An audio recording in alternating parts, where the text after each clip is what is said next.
तो शायद भारत के पूरे करोड़ों जो पॉपुलेशन है वो है, क्योंकि इतिहास जब से शुरू हुआ है तो नेशन की पहली परिभाषा ये है कि अगर आपका कोई नागरिक किसी मुश्किल में है आपके छोरों के कंट्री के बॉर्डर्स के आगे, तो कंट्री की ड्यूटी बनती है कि उसको फुल प्रोटेक्शन दी जाए।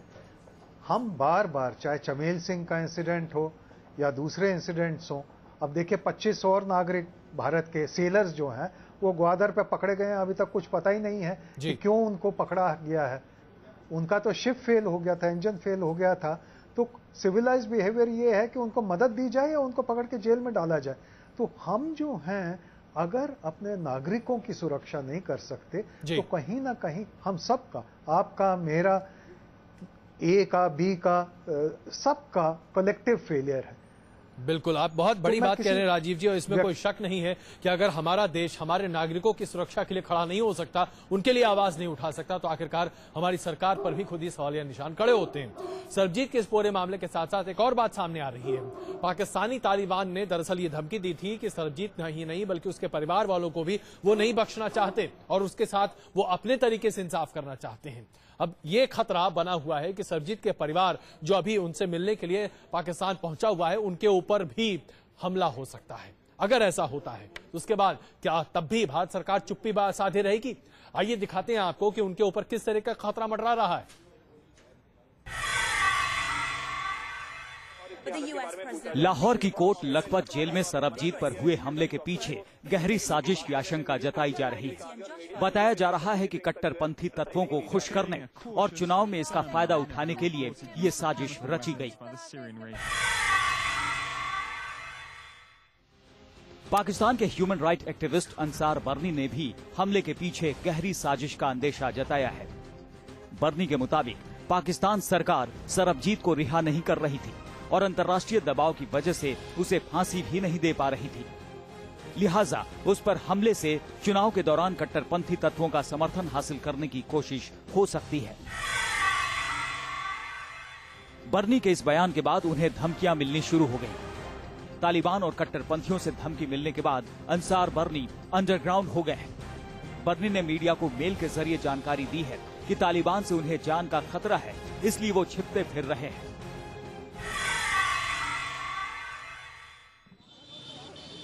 सरबजीत से मिलने पाकिस्तान गया उनका परिवार भी तालिबान के निशाने पर है। पाकिस्तान की खुफिया एजेंसियों ने पाक सरकार को अलर्ट किया है कि कुछ तालिबान समर्थक सरबजीत और उनके परिवार को निशाना बनाने की साजिश रच रहे हैं। यही वजह है कि रविवार को सरबजीत के परिवार के पाकिस्तान पहुंचते ही उन्हें कड़ी सुरक्षा मुहैया करा दी गई। उन्हें विशेष कमांडो की निगरानी में रखा गया है। सरबजीत पर हमले के बाद से ही साजिश की बू आ रही थी, लेकिन अब मानवाधिकार कार्यकर्ता अंसार बर्नी के खुलासे से पाकिस्तान सरकार की नीयत पर शक गहरा गया है और सवाल ये भी है कि अगर हमला कट्टरपंथी तत्वों को खुश करने के लिए हुआ तो चुनाव में इसका फायदा कौन उठाना चाहता है। Team news nation. तो ये तमाम ऐसी चीजें हैं जो सामने उठती दिखाई दे रही हैं। राजीव जी, पाकिस्तान की राजनीति को अगर आप देखें और जिस तरीके से चुनाव का माहौल वहां पर बना हुआ है, आपको लगता है कि सरबजीत का यह मसला दरअसल वहां पर एक राजनीतिक मसला भी बन गया है? हालांकि पाकिस्तान के टेलीविजन में इसका कवरेज बहुत कम है, लेकिन क्या इसे एक राजनीतिक हथियार के तौर पर भी इस्तेमाल किया जा सकता है? नहीं, बिल्कुल नहीं। मैं आपको एक और मिसाल देना चाहता हूं। भुट्टो भी कोट लखपत जेल में ही कैदी थे जी, और वहीं पे उनको फांसी की सजा दी गई थी। ये 78 की बात है, सन 78 की बात है। तो उस दौरान उन्होंने एक किताब लिखी थी, छोटी सी किताब थी जो उनकी लास्ट टेस्टामेंट की तरह थी, और उसमें एक जिक्र किया था उन्होंने कि भाई मेरे सेल के पास इंडियन POWs 65 वॉर के और 71 वॉर, 65 के और 71 के युद्ध के, वो वहां पे सड़ रहे थे उनके लफ्जों के मुताबिक, और वो कहते थे रात को उनकी चीखें ऐसी आती थी कि मेरा दिल दहल जाता था। अब देखिए, भुट्टो जैसा आदमी जो इंडिया को इतना हेट करता था और इंडिया के अगेंस्ट इतना काम करता था, उसका दिल दहल जाता था, तो इसका मतलब कितनी बर्बरता से, कितनी बारबैरिक वे से उनके साथ ट्रीटमेंट हुआ होगा। सो मैं ये नहीं मानता कि इलेक्शन का मुद्दा है और ये वो मुद्दा है सरबजीत को जो मारा है इन्होंने, ये तो उनकी नेचर है कि जो इंडियन नेशनल अगर उनको दिख जाए, या फूड स्ट्रीट वगैरह की बात छोड़िए जहां चिकन करी खा के हम कभी खुश हो जाते हैं जी, पर जो उनके हाथ आ जाए, चाहे वो कारगिल का हीरो हो जी, चाहे वो एयर पायलट हो जो वहां पे कारगिल के युद्ध के दौरान गिरे थे जी, उन सब के साथ ऐसा अमानवीय व्यवहार होता है कि जिसका बयान और जिसका पैरेलल दुनिया में और कोई नहीं है। सो जो सर्वजीत के साथ हुआ जी, हम ये क्यों भूल जाते हैं कि उसके 1 महीना 1.5 महीना पहले चमेल सिंह के साथ भी वही हुआ, और चमेल सिंह को जब अस्पताल ले जाया गया तो कहा यह जाता है कि उनका हृदय गुर्दे वगैरह सब निकाल दिए गए जी। तो हम मानवीयता की कहां उम्मीद कर सकते हैं? पर मैं बार बार वही कहूंगा कि अगर हम में स्ट्रेंथ हो, अगर आज इंदिरा गांधी होती जी, तो आप सोचते हैं कि सर्वजीत के साथ ये हाल होता या चमेल सिंह के साथ ये हाल होता? राजीव जी, आपने एक बहुत अहम मुद्दा उठाया, अगर इंदिरा गांधी की सरकार होती। दरअसल सवाल यहां पर यह उठता है, जो आज हम अपने दर्शकों के सामने भी पेश कर रहे हैं अपनी इस रिपोर्ट के जरिए, कि सर्वजीत के मसले पर भारत सरकार पाकिस्तान के सामने यूं घुटने क्यों टेकती रही है हर समय? भारत सरकार की चुप्पी का राज क्या है? विदेश मंत्री सलमान खुर्शीद कहते हैं कि यह मसला है जो कि हम कूटनीतिक स्तर पर सुलझा सकते हैं, लेकिन अगर आप अपने नागरिक के लिए उठ नहीं खड़े हो सकते तो फिर यह कैसी सरकार है? भारत सरकार की चुप्पी का राज क्या है, देखिए। पाकिस्तानी कैदियों की सुरक्षा पर भारत सरकार करोड़ों रुपए खर्च करती है। पाकिस्तानी कैदियों की मांग पर बिरयानी का भी इंतजाम किया जाता है, लेकिन पाकिस्तान में बंद अपने कैदियों की भारत सरकार कितनी परवाह करती है, इसका अंदाजा माननीय मंत्री जी के इस बयान से लगाया जा सकता है। इस पे जो ये राजनीतिक फायदा लेने की कोशिश हो रही, राजनीतिक बयानबाजी, इसको बंद करना चाहिए। सबको कोशिश करनी चाहिए कि कैसे उसके परिवार को फायदा हो, उसको दुख दर्द में लोग शामिल हो, बजाय उसके कि अपनी राजनीति चमकाने के। राजीव शुक्ला जहां सरबजीत के मसले पर दूसरे दलों पर राजनीति करने का आरोप लगा रहे हैं, वहीं सरकार के एक और मंत्री अभी भी इस भरोसे में है कि पाकिस्तान का दिल पिघलेगा और वो सरबजीत को विदेश भेजने पर राजी हो जाएगा। पाकिस्तान के साथ उच्च स्तर पर इस मामले को उठाया गया है और हम समझते हैं कि पाकिस्तान मानवीय संवेदनाओं को समझेगा और इस विषय में जो भी उचित कदम उठाने की अपेक्षा हमने उनसे की है वो कदम सब उठाए। सरबजीत के मसले पर पाकिस्तान भारत की किसी भी मांग को मानता हुआ नहीं दिख रहा है। ऐसे में विपक्ष सरकार पर कमजोर पड़ने का आरोप लगा रहा है। जो भारत को चाहिए कि पाकिस्तान पे दबाव बनाए कि जो व्यक्ति मृत्युशैया पे पड़ा हुआ है उसको अगर भारत में लाया जाए और उसका ठीक से इलाज किया जाए तो ईश्वर करे शायद उसका जीवन बच जाए, और उसके लिए भारत सरकार को पाकिस्तान के ऊपर पूरा दबाव बनाना चाहिए। पिछले कई मौकों पर विदेश नीति के मामले में सरकार अक्सर बैकफुट पर दिखी। विदेश नीति के मामले में अक्सर ही विपक्ष के हमलों का सामना करने वाली सरकार इस बार भी चूकती नजर आ रही है। Team news nation. Rajiv ji, एक बहुत ही छोटा सा जवाब इस सवाल का, आपको वाकई में लगता है कि इस पूरे मसले पर भारत सरकार का कोई भी ठोस पहल आगे दिखेगा या यूं ही ढुलमुल रवैया चलता रहेगा?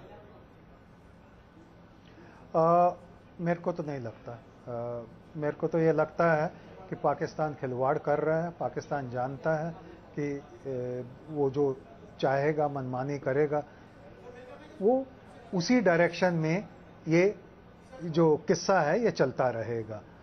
आप ये बताएं, आपकी रिपोर्ट एक कह रही थी जी, एक पहली रिपोर्ट इससे, कि उनको एकदम जल्दी मेडिकल एड की जरूरत है, मतलब सरबजीत को, कि उनकी हालत इतनी नाजुक है। अब आप ये बताएं कि 4 दिन से कोई मेडिकल एड नहीं है, कोई ऑपरेशन नहीं है। ऐसी इमरजेंसी की स्थिति में तो एकदम घंटों में ऑपरेशन हो जाना चाहिए। आप वहां के डॉक्टर हाथ पे हाथ धर के बैठे हुए हैं कि शायद अपने आप कुछ मरीज उठ के चलना शुरू कर दे। तो ये तो कुछ मतलब बात हजम नहीं होती दिखाई देती है। मेडिकल आदमी हूं पर बिल्कुल बिल्कुल बिल्कुल राजीव जी, इसमें कोई शक नहीं है कि ये बात हजम होते हुए नहीं दिखाई देती है। स्वर्णलाल जी, एक आखिरी टिप्पणी हम आपसे चाहते हैं।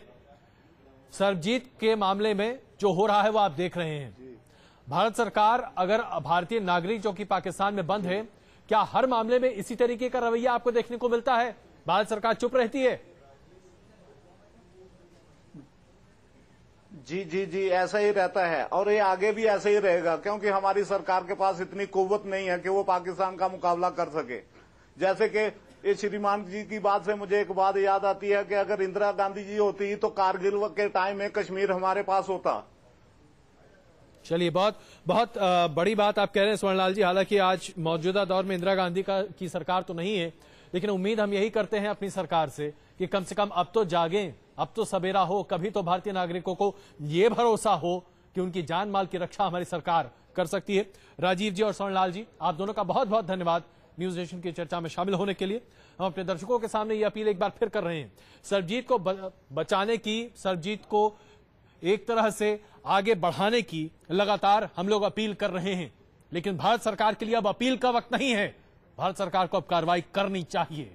हम यहां पर कुछ देर के लिए रुक रहे हैं और उसके बाद हम पेश करेंगे हमारी वो रिपोर्ट जो अभी कुछ देर पहले हमने आपके सामने पेश की थी, जिसके बाद 4 पुलिस अधिकारियों के खिलाफ दिल्ली पुलिस ने सस्पेंशन का एक्शन लिया है। देखिए हमारी ये खास पेशकश बस कुछ ही देर में।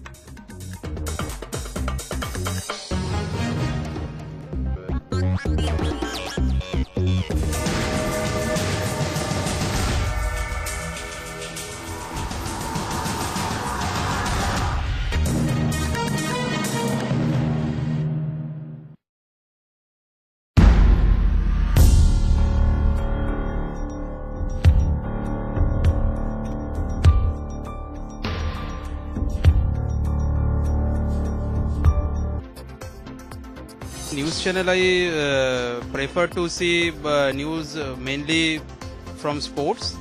Fine, and apart from that, few news about politics is also. मतलब साफ सुथरे प्रोग्राम हो जो पूरी फैमिली के साथ बैठ के हम देख सके, एंजॉय कर सके। स्पोर्ट्स का हमको बहुत पसंद होता है, स्पोर्ट्स का न्यूज। अब होंगी आपकी जरूरत की खबरें। News nation. ये क्रिकेट नहीं आसान, बस इतना समझ लीजिए, मेरा गैंग है इस बार और जीतते जाना है। चलाओ ना बातों से बॉल, मेरे गैंग के आगे है कौन रे। जिसके सर पर टैलेंट का हाथ है, हिम्मत उसी के पास है और वही गैंग आईपीएल में खास है। देखिए IPL 6 का हर रंग न्यूज नेशन के एक्सपर्ट गैंग के संग। The news should be simple, sweet and perfect. छोटी छोटी न्यूज को जो न्यूज चैनल वाले और फैला देते हैं और मतलब काफी बड़ा हो गया था। कोई भी बात होगी, कोई भी इशू होगा, वो 10 दिन के बाद दिखाएंगे कि ऐसा हुआ था, पर उसका कोई फायदा नहीं होता है। उस टाइम पे अगर दिखाया जाए तो आई गेस वो ज्यादा बेनिफिशियल होगा हमारे लिए भी और आपके लिए भी। यंग जनरेशन का नया चैनल न्यूज नेशन। खबरों का कोई वक्त नहीं होता, लेकिन हर वक्त एक जैसा भी नहीं होता।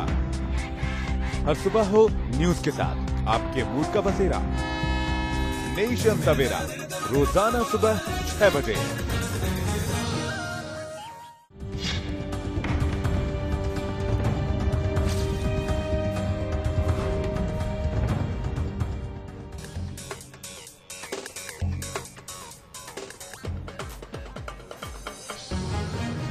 तो आइए अब आपको एक ऐसी खबर दिखाने जा रहे हैं जिसे देखने के बाद आपके सामने पुलिस के सिस्टम में भ्रष्टाचार किस तरीके से घुल चुका है, इसकी हम पोल खोलते हुए दिखाई देंगे।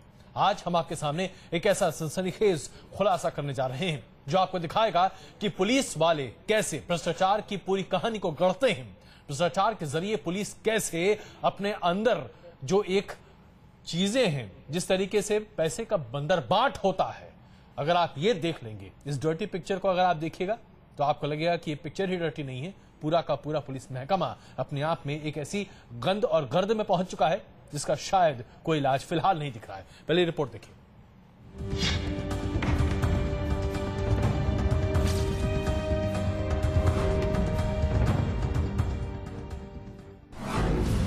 बीच चौराहे पर रिश्वत का बंटवारा, बंद कैमरे में पुलिस की ब्लैकमेलिंग। ये तस्वीरें आपको हैरान कर देंगी। ये तस्वीरें पुलिस के सिस्टम पर सवाल खड़े कर देंगी। आज आपके टीवी स्क्रीन पर पुलिस डिपार्टमेंट में फैले भ्रष्टाचार का एक एक काला चिट्ठा खुल जाएगा। पुलिस वालों के रिश्वत लेने की खबरें आपने देखी होंगी।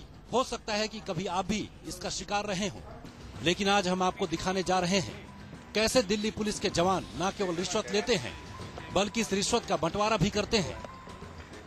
जी हाँ, एक हवलदार से शुरू होने वाले रिश्वत के इस गोरख धंधे में थाने के मुंशी और ऊपर बैठे पुलिस अधिकारी तक शामिल होते हैं। रिश्वत आती केवल एक हाथ में है, लेकिन उसके बाद